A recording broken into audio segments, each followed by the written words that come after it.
Bonjour à tous, aujourd'hui on va voir ce que sont les pourcentages. Pour cela vous aurez besoin de votre ardoise, n'oubliez pas de mettre la pause quand vous voyez apparaître ce logo.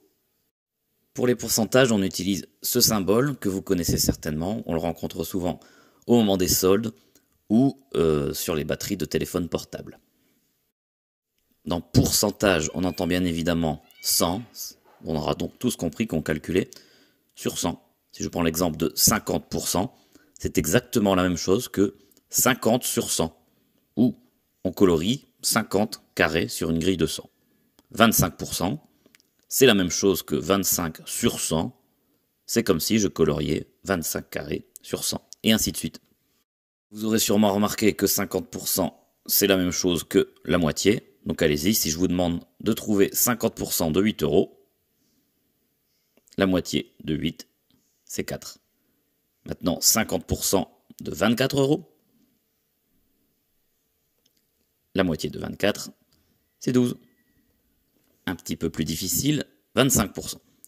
On remarque qu'on doit faire la moitié, puis la moitié. Donc 25%, c'est soit la moitié de la moitié, ou un quart, pour ceux qui maîtrisent correctement les fractions. Alors, je vais vous demander de calculer 25% de 8 €. Donc, soit la moitié de la moitié, soit un quart. La moitié de 8, c'est 4. Si on refait la moitié, c'est 2. Pour ceux qui maîtrisent bien la table de 4, on aurait pu faire 8 divisé par 4 égale 2. Un autre exemple, en utilisant les techniques qu'on vient de voir. La moitié de 24, c'est 12. La moitié de 12, c'est 6. On aurait aussi pu faire 24 divisé par 4, on trouvait également 6. Encore un exemple supplémentaire. La moitié de 36, 18. La moitié de 18, 9. Ou 36 divisé par 4 égale 9. Et enfin, plus compliqué, comment calculer 75%? On remarque que 75%, c'est 3 fois 25%.